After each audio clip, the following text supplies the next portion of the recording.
C'est vrai que nous sommes la première journée du printemps. J'espère que nous n'aurons pas un printemps jusqu'au bout comme ça a été le cas aujourd'hui. Les choses vont certainement changer, mais le printemps est synonyme de résurrection, il est synonyme de vie. Eh bien, puisse le Seigneur justement nous accorder un printemps de vie spirituelle. Nous avons retenu pour thème celui que vous savez, signe des temps, Bible en main. Signe des temps, Bible en main. Pourquoi un tel thème ? Simplement que nous vivons des temps excessivement graves, et point n'est besoin d'avoir fait des études, d'être sorti de Polytechnique pour savoir que nous vivons des temps excessivement graves, très solennels, qui nous font craindre le pire. Nous allons donc ensemble essayer de comprendre les temps dans lesquels nous vivons, et puis noter des signes qui laissent augurer des temps encore plus difficiles, et surtout des signes qui laissent augurer que le Seigneur n'est pas loin. Quand on traite de ce thème, signe des temps, Bible en main, irrésistiblement, nous avons envie de lancer un mot qui est biblique, celui de Maranatha, parce que Christ vient bientôt. Le Christ, son retour, est véritablement l'espoir de l'Église, l'espoir du peuple de Dieu, où qu'il soit sur la surface de la terre. Et la Bible nous demande de nous intéresser aux signes des temps en même temps qu'à la prophétie d'une manière générale. Nous allons introduire cette série de conférences par une première conférence qui va en quelque sorte introduire les autres. Nous lisons un premier texte dans la deuxième lettre de l'apôtre Pierre, au chapitre 1er, nous lisons à partir du verset 16e. 2 Pierre 1, 16. Voici ce que nous dit l'apôtre: ce n'est pas en effet en suivant des fables habilement conçues que nous vous avons fait connaître la puissance et l'avènement de notre Seigneur Jésus-Christ, mais c'est comme ayant vu sa majesté de nos propres yeux. Car il a reçu de Dieu le Père honneur et gloire, quand la gloire magnifique lui fit entendre une voix qui disait: « Celui-ci est mon Fils bien-aimé, en qui j'ai toute mon affection. » Et nous avons entendu cette voix venant du ciel lorsque nous étions avec lui sur la sainte montagne. Lorsque je lis ces textes, je ne puis faire autrement que de penser précisément à cette sainte montagne, tout près de laquelle je me suis trouvé il y a quelques jours, vers les sources du Jourdain. Nous étions près de lui sur la sainte montagne, dit donc l'apôtre, et nous tenons pour d'autant plus certaine la parole prophétique à laquelle vous faites bien de prêter attention, comme à une lampe qui brille dans un lieu obscur jusqu'à ce que le jour vienne apparaître et que l'étoile du matin se lève dans vos cœurs, sachant tout d'abord vous-même qu'aucune prophétie de l'Écriture ne peut être un objet d'interprétation particulière, mais c'est poussé, car ça n'est pas par une volonté d'homme qu'une prophétie a jamais été apportée, mais c'est poussé par le Saint-Esprit que des hommes ont parlé de la part de Dieu. Peut-être, après la lecture de ce premier texte, vous demandez-vous ce qu'il en sera de vous-même dans les temps qui viennent et ce que sont en quelque sorte les lendemains que Dieu vous réserve, ce qu'il a pour vous. Eh bien, nous allons ensemble les voir, ces lendemains, les projets que Dieu forme sur vous, afin que d'entrée de jeu vous soyez situés. Nous lisons en Jérémie 29, le verset 11e, c'est Dieu qui parle par son prophète en ces termes. Ce message nous intéresse tous autant que nous sommes. Voici ce que dit Dieu: je connais, je sais les projets que j'ai formés sur vous, projets de paix et non de malheur, afin de vous donner un avenir et une espérance. Vous m'invoquerez, vous partirez, vous me prierez, je vous exaucerai. Vous me chercherez, vous me trouvez si vous me cherchez de tout votre cœur. Je me laisserai trouver par vous, dit l'Éternel. Je sais les projets que j'ai formés sur vous, projets de paix et non de malheur, pour vous donner un avenir et une espérance. Nous savons donc ce qui est dans le cœur de Dieu pour chacun de nous ce soir. Dieu ne veut pas le malheur de l'homme, il ne veut pas le malheur de l'humanité. Que d'hommes et de femmes se posent la question de savoir ce que fait Dieu à l'heure qu'il est, tandis que nous nous acheminons vers des situations de plus en plus cataclysmiques, sur tous les plans, au plan économique, au plan moral, au plan de l'environnement, sur tous les plans. La situation se détériore et nous sommes en droit de nous poser la question de savoir ce que seront nos lendemains immédiats. Sur ce point, la Bible nous exauce abondamment. Pourquoi ? Parce que la Bible traite du destin du monde. Parce que la Bible possède à fond l'histoire de l'homme sur la terre, depuis son début jusqu'à son terme. Et la Bible est par excellence un livre prophétique. C'est le livre le plus extraordinaire qui existe aujourd'hui sur la terre.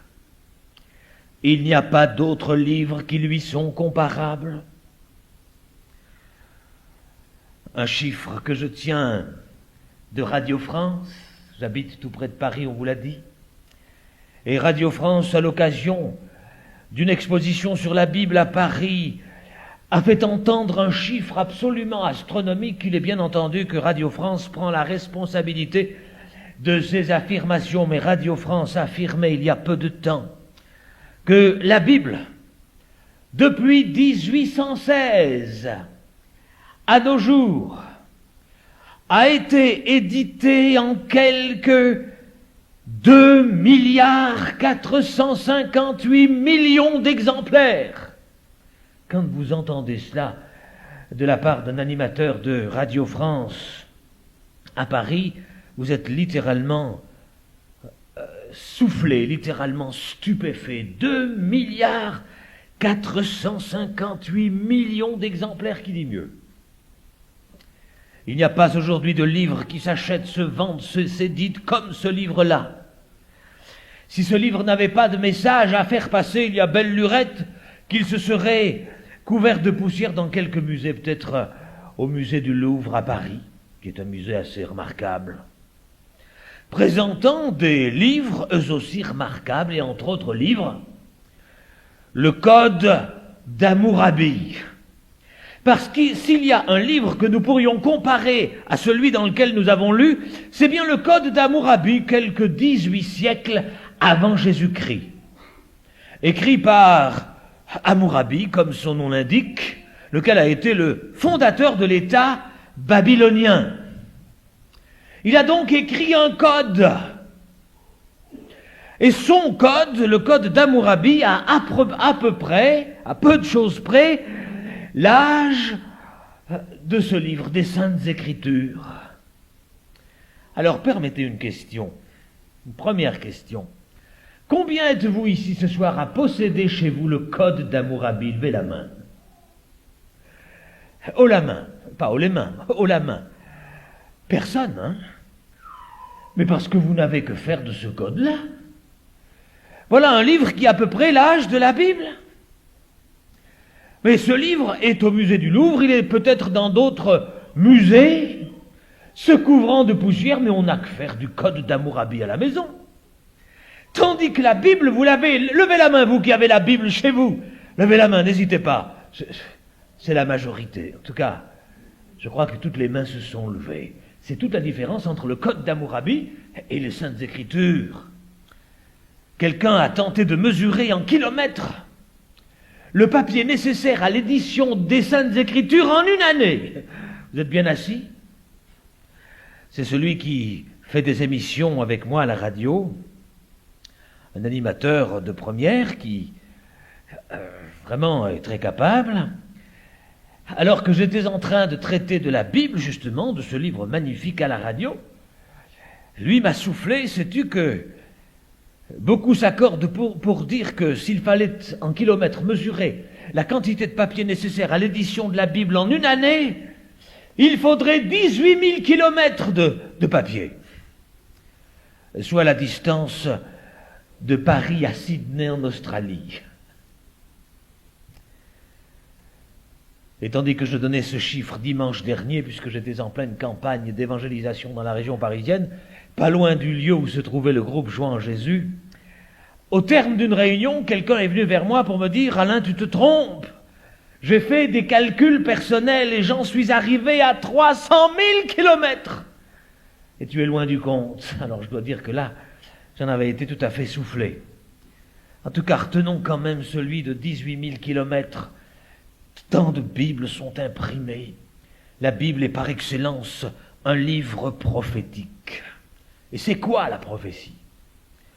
En traitant des signes des temps, nous traitons du même coup précisément de la prophétie. C'est irrésistible. La prophétie, c'est l'histoire connue et écrite à l'avance. Et parce que seul Dieu connaît l'histoire à fond, en même temps qu'il connaît, qu'il possède à fond la connaissance de l'avenir, du futur, il peut l'annoncer, le faire écrire à l'avance. Le livre dans lequel nous avons lu n'est pas mon livre. Ce livre n'est pas le livre d'une église particulière, d'une dénomination particulière, d'une religion particulière. Personne ne peut prétendre au monopole de ce livre. Ce livre est avant tout le livre de Dieu, c'est-à-dire que dans ce livre, c'est Dieu qui parle. Une page sur 3 dans ce livre est prophétique. On se pose souvent la question de savoir comment des chrétiens ne s'intéressent pas à la prophétie. Tellement elle est présente dans ce livre. Elle nous vient du Dieu qui habite cette dimension que la Bible appelle l'éternité, tandis que nous habitons dans ces dimensions du temps et de l'espace qui nous limitent. Tandis que Dieu, lui, habite dans cette dimension de l'éternité. C'est ce qu'a dit un jour un certain Moïse au psaume 90, verset 2. Il a dit, avant que la terre soit créée d'éternité en éternité, tu es Dieu. Et parce que Dieu est Dieu d'éternité en éternité, il est dans le passé, dans le présent et dans l'avenir. Il peut donc appeler les choses qui ne sont pas celles de demain, comme si elles étaient. Romains 4, 17, parce qu'il est Dieu. Dieu dans toute la plénitude du terme, Dieu dans toute l'acception du terme. Et le livre dans lequel nous avons lu la Bible est la source d'information et de prédiction. Vous êtes bien assis, qui ne s'est jamais trompé. J'ai voulu commencer par parler de ce livre dans lequel nous allons lire les soirs qui viennent. Parce qu'il est notre base, notre fondement. Nous n'allons pas comme ça parler des signes des temps, n'importe comment. Nous voulons un fondement solide. Et ce fondement solide, c'est précisément la Bible. Et ce livre est la source d'information et de prédiction qui ne s'est jamais trompé. De sorte qu'il ne s'est jamais trouvé personne pour dire, tiens, à tel moment, ce livre s'est trompé, à tel endroit, il a dit faux. Bien sûr que ce livre a eu des détracteurs qui ont tenté de l'évacuer. Voltaire, par exemple. Il pensait que peu de temps après lui, ce livre finirait d'exister, le pauvre. Quelque 30 ans après lui, les premières sociétés bibliques ont commencé de l'éditer, de le diffuser massivement. Source d'information, de prédiction absolument sans erreur. Ce livre est digne d'être cru. Il demande notre confiance, et une confiance sans réserve. Si ce livre était mon livre, vous auriez raison de le mettre en doute, mais il n'est pas mon livre. Il n'est pas le livre d'une religion particulière, d'un homme ou qu'il soit. Non, il n'est pas le livre d'une dénomination, il est le livre de Dieu. En parlant de ce livre, Dieu dit, c'est ma parole. Vous pouvez par exemple lire au livre d'Ésaïe le prophète, au chapitre 55, verset 11, Dieu dit, ma parole qui sort de ma bouche ne revient pas à moi sans avoir accompli son effet. C'est sa parole. Le Christ, à propos de ce livre, a aussi parlé de sa parole. Le ciel et la terre passeront, a-t-il dit, mais mes paroles ne passeront point. Et à propos du Saint-Esprit, bien, ce livre est aussi sa parole. Nous lisons un texte comme le suivant. En Acte 1, 16, ce que le Saint-Esprit, par l'Écriture, avait annoncé d'avance. Parole donc sûre, fondement solide. Si j'avais commencé cette série de conférences en parlant d'autre chose, vous auriez pu peut-être vous poser la question de savoir sur quoi je me fonde, parce que les prophéties, plutôt les prédictions, sont nombreuses aujourd'hui. Des hommes prophétisent, des hommes politiques, des scientifiques prophétisent. Toutes sortes d'hommes et de femmes annoncent des prédictions pour ce qui est de nos lendemains immédiats ou pour des lendemains plus éloignés. Ils sont nombreux aujourd'hui, les prophètes. Voilà pourquoi il était bon de commencer par parler du fondement sur lequel, précisément, nous allons nous situer pour parler des signes des temps. La parole du Dieu qui ne ment jamais. La parole du Dieu qui est le Dieu de vérité. Et la prophétie coule dans ce livre comme un courant marin peut couler dans un océan. Oui, la prophétie peut représenter une sorte de courant coulant sans cesse dans l'océan des Saintes Écritures. Je vous l'ai dit tout à l'heure, 1 page sur 3 est prophétique. Et c'est ce qui fait justement de ce livre un livre unique, qui n'a pas son pareil nulle part sur la surface de la terre. Et ce livre est le seul livre prophétique qui soit. Il n'y en a pas d'autre. Si comme moi vous vous êtes penché sur les livres des autres religions, bien, vous avez été certainement déçus au plan prophétique. Si comme moi vous avez par exemple lu le Coran, ce n'est pas une atteinte que je porte au Coran, je l'ai lu avec intérêt, mais il n'y a rien au plan prophétique dans le Coran. Si vous lisez les Védas, par exemple, ou les livres des autres religions, bien, au plan prophétique, vous resterez sur votre faim. Tandis que quand vous lisez ce livre, la Bible, mais il est extraordinaire sur ce plan.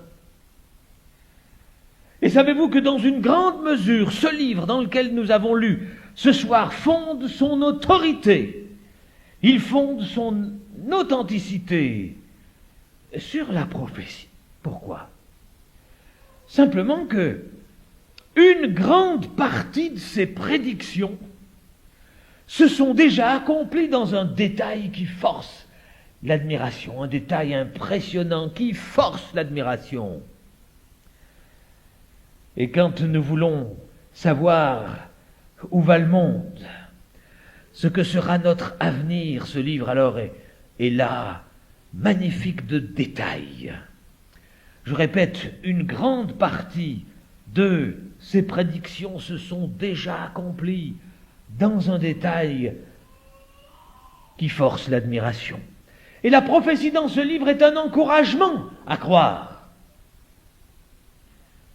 Dieu veut que, précisément, nous soyons encouragés à le croire dans ce qu'il a fait écrire par ses prophètes, par ces hommes qu'il a lui-même inspirés, leur dictant ou leur inspirant ce qu'ils avaient à nous transmettre.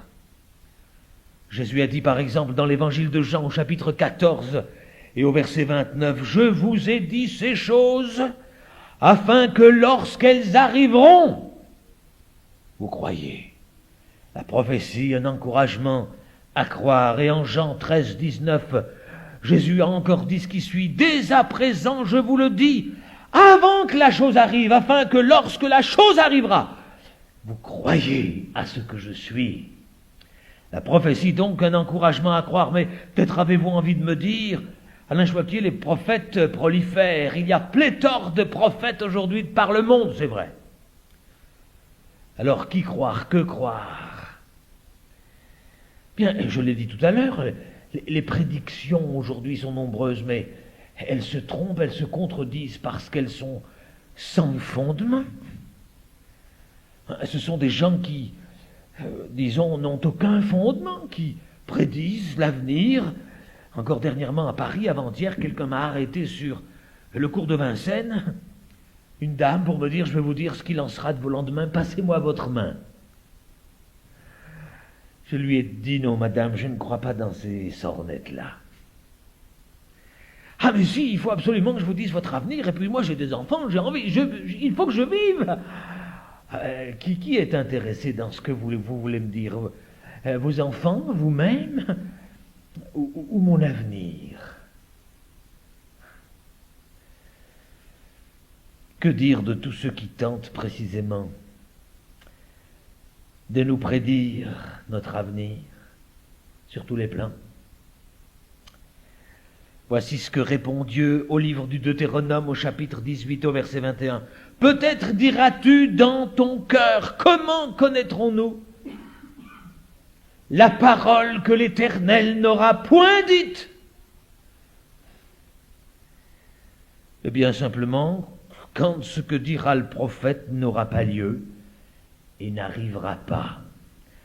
Ce sera là une parole que l'Éternel n'aura point dite, dit Dieu à Moïse. Il y a peu de temps, j'étais au Québec, quelques 4 ans il me semble, quand dans le journal La Presse du Québec, qui est un journal à fort tirage, il s'était trouvé toute une page annonçant la venue très prochaine, dans les mois qui suivaient, du retour du Christ, que les uns appellent le Krishna, les chrétiens le Christ, les musulmans le Mehdi, les juifs le Messie, etc. Toute une page. Il semble qu'en Belgique, vous ayez eu aussi cette page-là dans votre presse. En tout cas, il semble que cette publicité a été faite au plan mondial. En France, la grande presse avait diffusé toute une page de cette prédiction. Dans les mois qui devaient suivre cette prédiction, elle avait été annoncée, je crois, au mois d'avril. Au mois de juin devait apparaître un homme dont l'influence aurait dû se faire sentir sur toute la surface de la terre. On a attendu au mois de juin, personne n'est apparu. C'était une parole que l'Éternel n'avait point dite. Tandis que quand Dieu parle, même si à vue humaine c'est irrecevable, c'est impensable, la parole s'accomplit néanmoins parce que Dieu l'a dit. Je prends un exemple. Un des signes des temps aujourd'hui sous nos yeux, le peuple d'Israël. Comment est-il à vos yeux un signe des temps? Simplement que la Bible a dit qu'un jour ce peuple retrouverait la terre de ses ancêtres. La Palestine, qui crée justement énormément de problèmes, mais la Bible a annoncé que la dernière guerre est, soyez présents aux rencontres qui viennent, nous en parlerons, la dernière guerre mondiale partira de là-bas. La Bible l'a dit il y a des siècles. Et aujourd'hui, ceci s'accomplit sous nos yeux. Alors, à propos du peuple d'Israël, après coup, aux États-Unis, on a interrogé des ordinateurs très perfectionnés, leur demandant ce qui suit. Combien de chances avait-il ce peuple de retrouver un jour sa terre? À partir des données, bien sûr, ayant des données de la dernière guerre. Ce peuple était dispersé, comme vous le savez, partout sur la surface de la terre, et ça n'est qu'en 1948 qu'il s'est retrouvé sur la terre de ses ancêtres. Alors combien de chances avait-il ce peuple de retrouver sa terre? L'ordinateur a répondu ce qui suit: une chance sur 100 millions. Il s'est quand même retrouvé chez lui, ce peuple. Pourquoi? parce que c'était une parole que l'Éternel avait dite. Et quand Dieu parle, eh bien sa parole ne retourne pas à lui sans avoir accompli son effet. Quand Dieu parle, mes amis, il faut nous mettre à son écoute. Beaucoup prédisent, beaucoup annoncent des choses, beaucoup. Il y a prédiction et prédiction, vous êtes d'accord avec moi? Vous savez, si je vous disais par exemple, écoutez, demain il va faire beau. Je peux jouer au prophète de cette manière-là. Là, j'ai au moins une chance sur deux que cette prophétie se réalise. Une chance sur deux. Mais plus une prédiction a de détails, moins elle a de chance de s'accomplir. Si par exemple, je vous le disais toujours à propos de demain, écoutez, pour ce qui est de demain, sans vouloir pour autant jouer les Albert Simon ou les Albert Simon, ou les Gilles Pétré, vous les entendez peut-être à la télévision ou à la radio. Si je vous disais par exemple, entre 7 et 10 heures demain matin, il fera beau. Et puis demain toujours, entre 10 et 13, ça va se gâter. Il va pleuvoir. Et puis de 13 à 18 heures, il va faire beau à nouveau, un magnifique soleil sur la région. Et puis de 18 à 22 heures, variable. Et puis de 22 heures au surlendemain à 7 heures du matin, ça va à nouveau se gâter. Cette prédiction aura bien moins de chances de se réaliser. Plus une prédiction a de détails, moins elle a de chances de se réaliser. Mais quand on pense aux prédictions des Saintes Écritures, mais quel détail!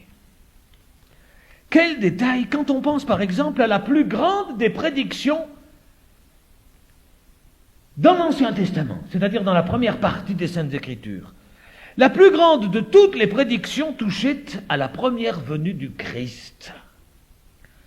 Mais que de détails quant à cette première venue du Christ. Voilà pourquoi tout à l'heure je vous disais que ce livre fait autorité, parce que déjà une grande partie de ces prédictions se sont réalisées dans un détail magnifique, époustouflant de précision.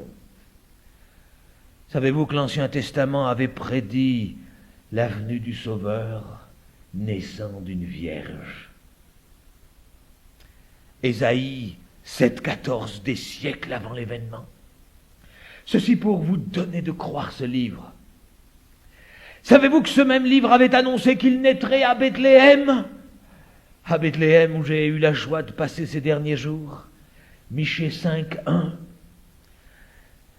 Et qu'à son sujet, justement, il y aurait un massacre d'enfants, Jérémie 31,15. Que ce sauveur devrait aller en Égypte pour fuir plutôt ce massacre, pour en revenir ensuite. Osée 11,1, qu'il entrerait à Jérusalem assis sur un ânon, le petit d'une ânesse. Vous auriez donné ce détail, vous? Inspirés par Dieu, des prophètes ont annoncé ces choses. C'est écrit en Zacharie 9,9 qu'il serait trahi par un ami des siècles avant l'événement. Psaume 41, psaume 55, qu'il serait abandonné de ses disciples. Zacharie 13,7, qu'il serait vendu pour 30 pièces d'argent. Vous savez, Dieu s'est mouillé là. Dieu s'est mouillé en donnant un détail absolument étonnant. Et qu'avec cet argent, il serait procédé à l'achat du champ du potier, Zacharie 11,13. Mais quelle précision! Qu'on lui cracherait au visage, qu'on lui donnerait des coups de fouet, Ésaïe 50 verset 6. Qu'on lui tendrait sur la croix du vinaigre et du fiel, psaume 69. Qu'il mourrait sur une croix, ce sauveur. David en a parlé quelques 10 siècles avant l'événement, alors que la crucifixion n'était pas connue en ce temps-là.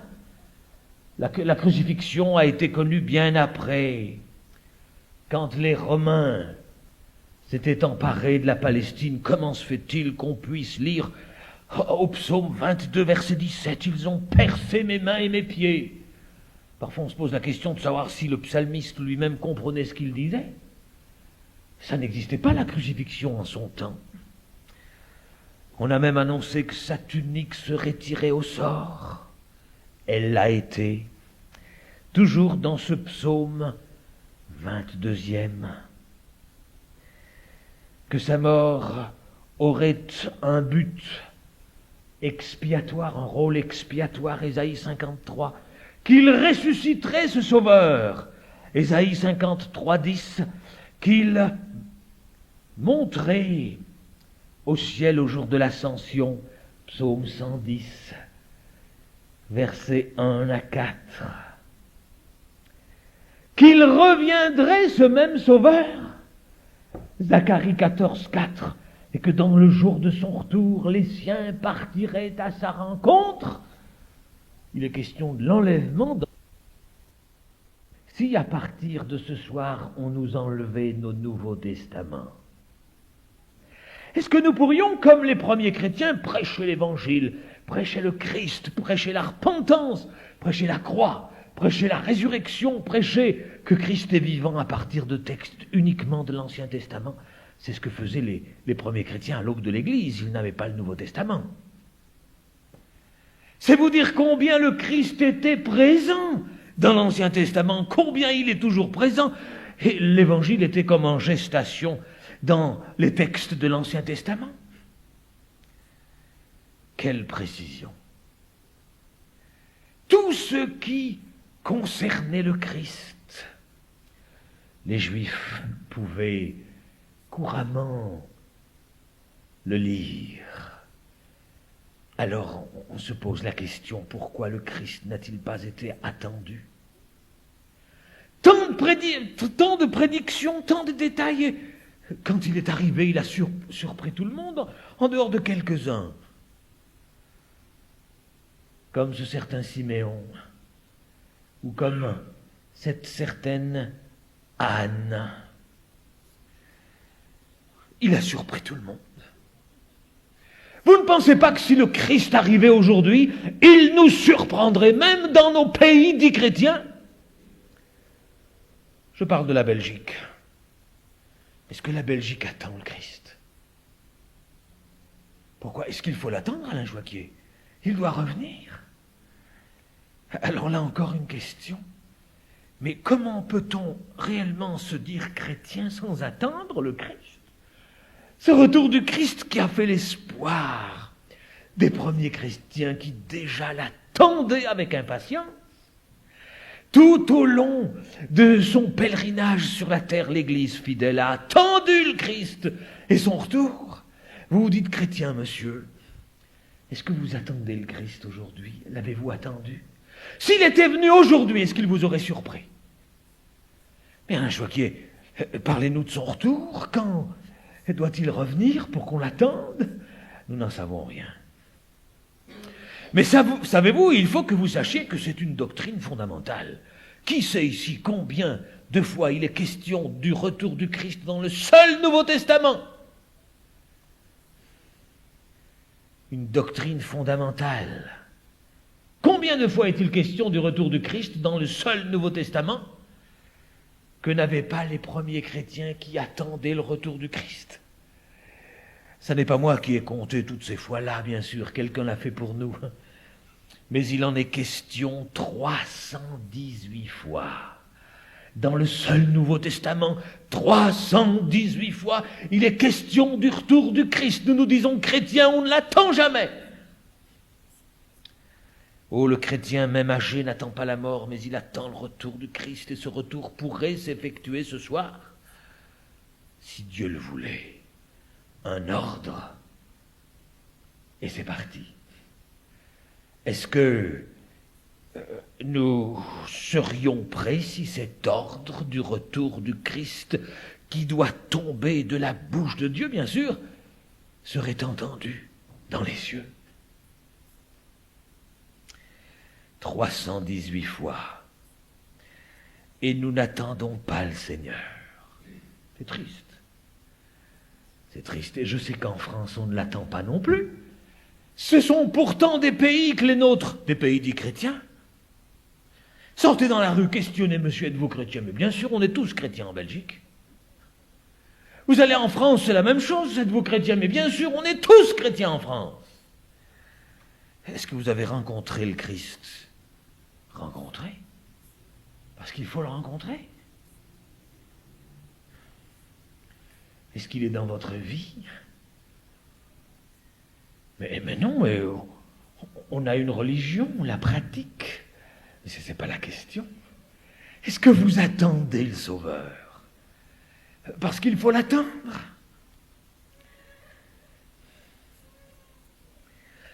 Quand on prêche que Christ doit revenir la plupart du temps, on nous rit au nez. On nous regarde comme pour nous dire, mais vous êtes complètement ravagés. Vous attendez qu'il revienne, mais ça ne va pas du tout. Qu'est-ce qui vous arrive? Il faut que nous nous en sortions nous-mêmes par la force des bras. Et c'est grâce à l'homme, tout chrétien que nous soyons, nous disons que c'est grâce à l'homme qu'un jour l'humanité en sortira. Eh bien, continuons de nous bercer d'illusions, mes amis. Continuons de nous bercer de rêves. Mais quelle désillusion au jour du retour de Christ. Et surtout, quelle désillusion au regard des événements qui viennent et qui viennent maintenant très vite. Voilà pourquoi le Christ nous lance ce message à chacun ce soir. Je viens bientôt. Je viens bientôt. Sois prêt. Est-ce qu'on est prêt? Oh, il ne date pas d'hier qu'on se soit moqué des chrétiens quand ils aient parlé du retour du Christ. Un certain Edison, un savant américain, auquel nous devons l'ampoule électrique. Nous sommes éclairés grâce à lui, au fond. En même temps que le gramophone, ce savant américain qui est mort il y a peu de temps, et qui était en 1931, si mes souvenirs sont bons, et qui était un chrétien dans son cœur, un vrai croyant, ce savant américain attendait en son temps le retour du Christ. Mais ses amis savants autour de lui se moquaient de lui, parce que Edison avait l'habitude de dire à ses amis, à ses collègues, vous savez, au jour du retour du Christ, nous les chrétiens, nous partirons à sa rencontre. Alors bien sûr, c'était la risée autour de lui. Et dans son laboratoire, on se moquait de lui. Et on lui disait ce qui suit, mais vous pensez, Edison, quand même, vous êtes un savant, ayez les pieds sur terre. Vous pensez qu'on va partir là comme des ballons de fête foraine au jour du retour du Christ, les chrétiens, en tout cas, toi et puis les autres, vous allez partir comme ça? Alors un jour qu'Edison entendit ce genre de moquerie, il a dit à ses amis, tenez, restez donc ici, je reviens dans peu de temps. Il était allé dans la pièce à côté pour revenir avec en main une caisse en bois qui contenait du sable mélangé à de la limaille de fer. Avec sa caisse, donc, il était venu vers ses amis savants pour la poser là sur une table devant leurs yeux. Puis ensuite, il leur a dit, restez toujours ici. Et il est allé chercher un puissant aimant. Et il leur a dit, voilà comment nous allons partir. Je vais maintenant vous illustrer le retour du Christ, l'enlèvement des chrétiens, l'enlèvement de l'Église. Mais vous savez ce qui va se passer, parce que vous êtes des savants. Mais il est bon néanmoins que vous puissiez réfléchir sur ce qui va se passer. Et Edison d'approcher lentement ce puissant aimant de cette caisse qui contenait du sable mélangé à de la limaille de fer. Quand, tout à coup, à une certaine position de l'aimant, le sable se mit à bouger. Et tandis que le sable se mettait à bouger, gardant toujours avec lui la limaille de fer, Edison de dire à ses amis, regardez ce sable qui bouge, autant de signes avant-coureurs du retour de Christ. Et si déjà le sable bougeait au temps d'Edison, à plus forte raison de nos jours, le sable bouge un peu partout sur la surface de la terre. Et puis Edison, tout à coup, d'approcher de plus près l'aimant de cette caisse. Et la limaille de fer, se libérant du sable, avait été comme happée à l'aimant. Elle avait été enlevée à l'aimant. Et Edison de leur dire, voilà ce qui se passera au jour du retour du Christ. Mais toute la question est de savoir, a ajouté Edison, ce grand savant, toute la question est de savoir si nous sommes sable ou si nous sommes limaille de fer. Et il a dit encore à ses amis, savez-vous pourquoi seule la limaille de fer a été happée par l'aimant? Parce qu'elle est de la même nature que l'aimant. Tandis que le sable, lui, n'a rien à faire avec l'aimant. Alors, je vous pose la question ce soir. Savez-vous ce qu'est un chrétien? Un chrétien est quelqu'un qui a reçu dans sa vie la nature de Dieu. C'est quelqu'un qui a reçu dans sa vie la nature du Christ. Il nous a rendus participants de la nature divine, a écrit Pierre. Est-ce que la vie de Dieu coule en vous? Est-ce que la vie du Christ coule en vous? Avez-vous reçu Christ dans votre vie? Voilà pourquoi nous parlions tout à l'heure de le rencontrer. Voilà pourquoi nous parlions tout à l'heure de l'avoir dans notre cœur par son esprit, bien sûr. Alors lui en nous, nous sommes de la même nature que lui. Au jour de son retour, nous partirons à sa rencontre. Edison avait posé la question alors, sable ou limaille de fer? Si le Christ revenait cette nuit, nous serions tous couchés. Tout à coup, le cri de minuit. Voici l'époux. Matthieu 25. Est-ce que nous partirions? Est-ce que nous resterions? Sommes-nous sable ou limaille de fer au plan spirituel, bien sûr? Alors une question peut-être, comment Alain Choisky être sûr qu'on partira? Voilà une bonne question. Eh bien, Jésus l'a dit lui-même.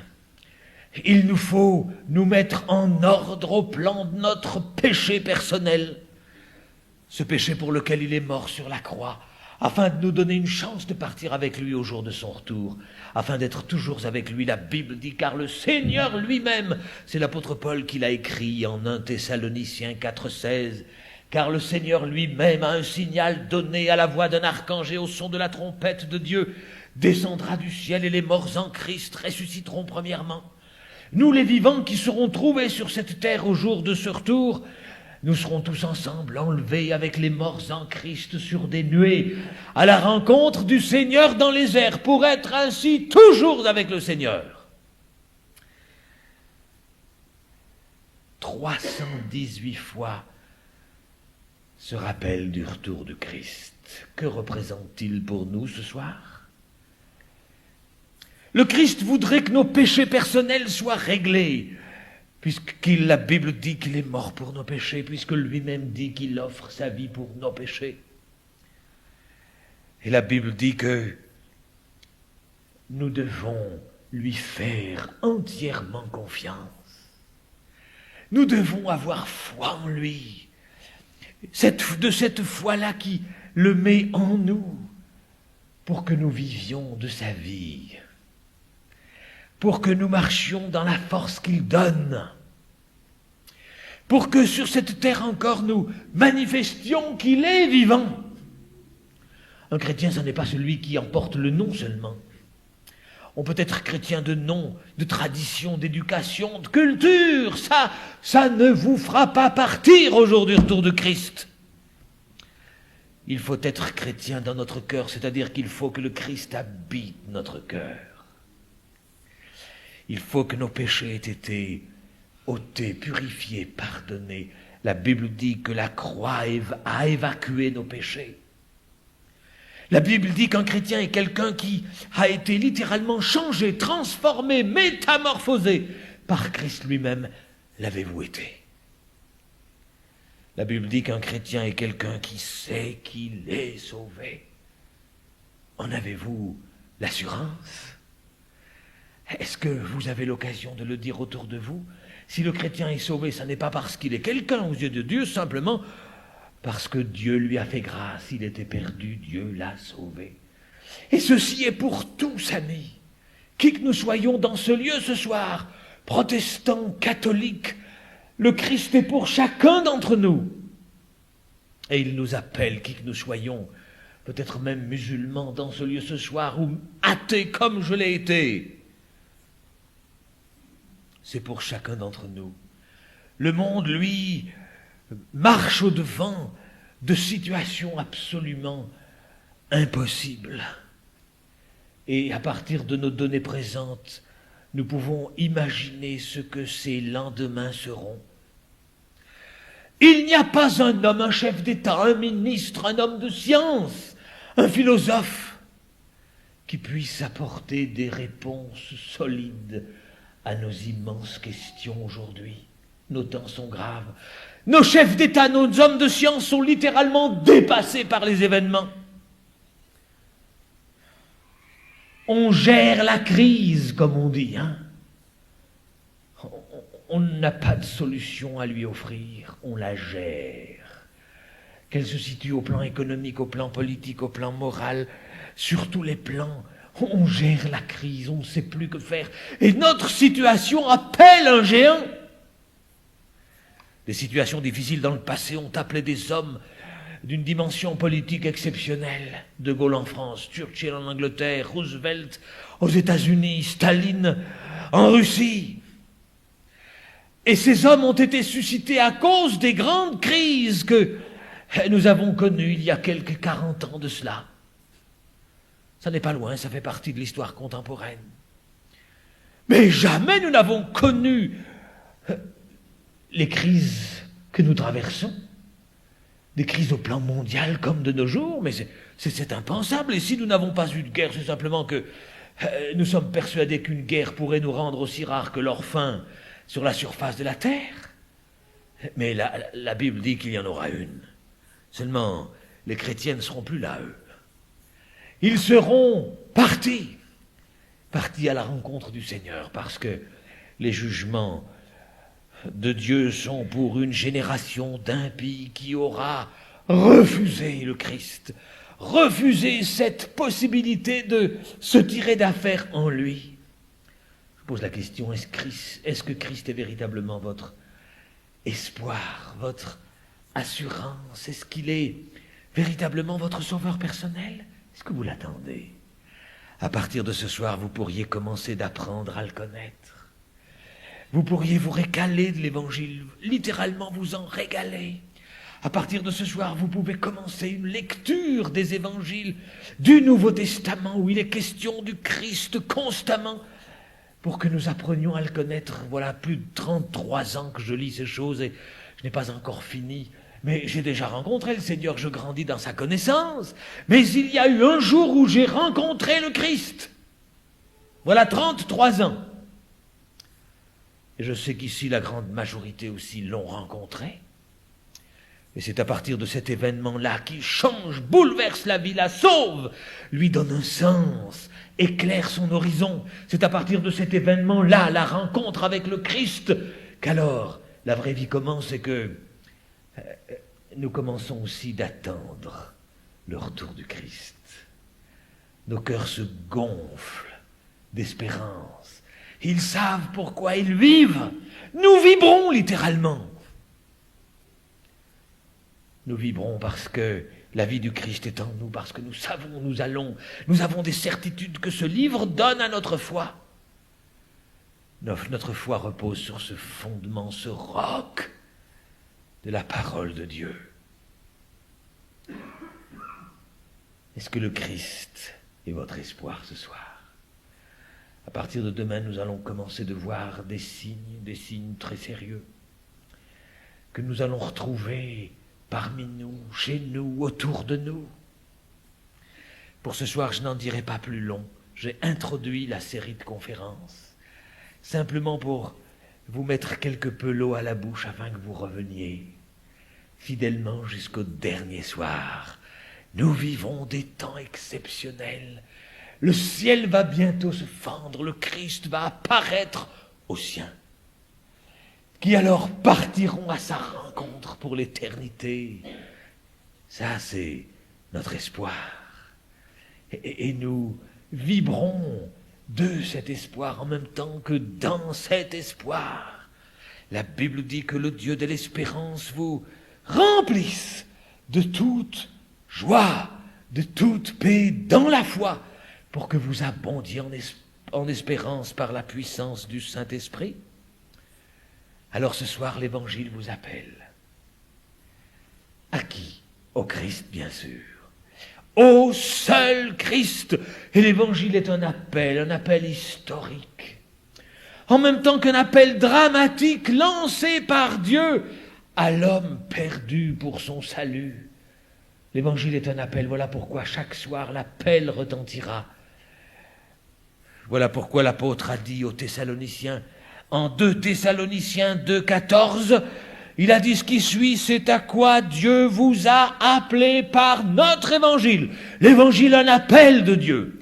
Il vous a appelé pour que vous possédiez la gloire de notre Seigneur Jésus-Christ, pas pour que vous alliez au-devant des jugements de Dieu. La Bible dit, sauvez-vous, sortez du milieu d'une génération perverse, adultère, impie, qui ne veut pas du Christ, se rebelle contre lui, et rangez-vous du côté de ceux et celles qui ont accepté le Seigneur, marchent avec lui et attendent son retour. Est-ce que vous vous situez dans leur rang? Ce soir, vous pourriez vous situer dans leur rang. Le Seigneur est parmi nous et il nous appelle à lui maintenant. J'aimerais vous aider à venir au Christ ce soir. Dans votre cœur, simplement, en lui faisant entièrement confiance en même temps que vous faites confiance à sa parole. Il vous appelle, vous répondez. Il vous dit qu'il est mort pour vous, vous acceptez. Il vous demande de lui ouvrir votre cœur, votre vie, vous le faites. Vous l'invitez à entrer chez vous. Il vous propose de vous sauver. Qu'allez-vous faire? J'aimerais vous aider dans ce sens. Nous allons verser dans un moment de silence, de recueillement, dans lequel je vais dire une prière simple, courte. Vous allez la reprendre après moi, simplement, phrase après phrase, mais silencieusement en vous, c'est-à-dire que personne ne vous entendra. Le Christ vous entendra. Puis ensuite, cette prière terminée, toujours dans ce souci que j'ai de vous aider. Je voudrais prier pour vous. Là où vous êtes assis, parce que vous aurez dit la prière, parce que vous aurez réalisé qu'à l'heure qu'il est, vous n'attendez pas le Christ et que vous n'êtes pas sauvé. Que vous encourez donc le risque d'une perdition éternelle loin de sa face. Eh bien, vous me ferez savoir que vous aurez prié. Comment? Par un geste. Quel geste? Pour ne pas que je confonde un geste avec un autre geste, nous allons ensemble convenir d'un seul et même geste. Là où vous êtes assis au fond, devant, au centre, à gauche, à droite, parce que vous aurez prié après moi, parce que vous aurez répété ces quelques mots, les disant au Seigneur, votre main montera 1 seconde et reviendra. C'est ça le signe que vous me ferez. Alors que tous auront la tête baissée, les yeux fermés, je verrai votre main, je serai le seul à voir votre main. Et dans mon cœur, je prierai pour vous. Seigneur, tu vois, cet homme a besoin de toi. Rencontre-le. Si vous êtes une dame, bien sûr, Seigneur, cette dame a besoin de toi. Elle le manifeste, je prie pour elle. 1 seconde, votre main, 1 seconde, elle monte et elle revient. Je la vois, je prie pour vous, c'est tout. C'est pour vous aider. Nous prions maintenant. Nous baissons nos fronts, nous nous recueillons, nous oublions ceux qui sont autour de nous. Et là, dans le secret de notre cœur, nous disons, Seigneur, tu vois, je ne t'attends pas. Je dois te l'avouer. Dites-lui, Seigneur, je ne t'ai jamais attendu, je ne t'attends toujours pas. Et j'ai su ce soir que tout vrai chrétien ne peut faire autrement que de t'attendre. Seigneur, c'est donc que je ne t'ai pas rencontré, que je ne te connais pas, que mon péché n'a pas été ôté, purifié, évacué par la croix. Dites-lui pourtant, Seigneur, tu es mort pour moi sur la croix, pour moi personnellement, afin que je vive, que je ne meure pas, mais que je vive. Seigneur, tu m'as donné ta vie par amour pour moi. Seigneur, j'ai appris ce soir que tu es mort aussi et ressuscité pour me donner une espérance, la force de vivre tous les jours en toi. Seigneur, ce soir, je viens à toi dans la repentance parce que pécheur. Pardon. Et tu as souffert pour moi. Mais je viens aussi à toi, Seigneur, dans la foi, parce que tu m'aimes. C'est écrit dans ton livre, Seigneur, je le crois. Et parce que tu m'aimes, je te fais confiance. Dites-lui. Et parce que tu m'aimes, je prends ta main. Seigneur, sauve-moi. Nous restons silencieux. Vous venez de dire ces quelques mots, vous les avez dit dans votre cœur. Eh bien simplement, vous faites le geste maintenant, votre main monte. Une seconde, là où vous êtes assis, je vois votre main. Dans mon cœur, je prie pour vous, jeunes, moins jeunes. Nous restons silencieux. Qui maintenant, parce qu'il a prié, parce que c'est vrai dans son cœur, qui maintenant me fait le geste, le signe? Une seconde, oui, madame, que Dieu vous bénisse. Qui encore fait ce geste? Oui, monsieur, que Dieu vous bénisse. Oui, monsieur, continuez. Nous restons silencieux. Nous vivons le temps le plus fort de la rencontre. C'est solennel, c'est important. Quelques mains se sont levées. La vôtre maintenant. Qui prend courage et joint sa main à celles qui viennent de monter. Et nous terminons, c'est pour prier pour vous. Quelqu'un? Et nous terminons, maintenant. La dernière occasion. Oui, Dieu vous bénisse, jeune homme. Il valait la peine d'insister pour vous. Que Dieu vous sauve. Seigneur, merci pour ta présence ce soir, pour ton aide, ta force. Merci pour ceux et celles qui ont marqué leur oui à toi, à ton salut. Oh, rencontre-les ce soir, qu'aucun d'eux ne se perde pour l'amour de toi. Au nom de Jésus. Amen. Merci de votre attention. Je voudrais vous dire ce qui suit. À l'adresse de ceux et celles qui ont levé leurs mains, vous avez été quelques-uns. Je voudrais vous remettre deux choses. Tout d'abord, un exemplaire du disque « Un seul chemin » sur lequel j'ai fait presser un message comme celui de ce soir. Je vous le laisse en souvenir gratuitement, en souvenir de votre oui au Christ, de votre décision. Vous pourrez l'entendre en famille ou seul. Il prolongera chez vous la réunion. Mais ça n'est pas une bonne raison pour ne pas venir demain soir ou les soirs qui viennent. C'est une réunion en plus, ça. Voilà, et puis avec ce disque que j'aurai en main, une carte de décision qui ne sauve personne, mais qui veut simplement marquer deux choses. La date d'aujourd'hui, dans ce premier jour du printemps, vous ouvrez votre cœur au Seigneur, c'est merveilleux. Vous le marquez. Et ça marque une date, en même temps que ça marque votre oui au Christ. Je vous laisserai ces choses à la sortie. Donnez-moi simplement le temps de m'y trouver. Dans quelques instants, je vous dis donc bonsoir, à demain. Au revoir.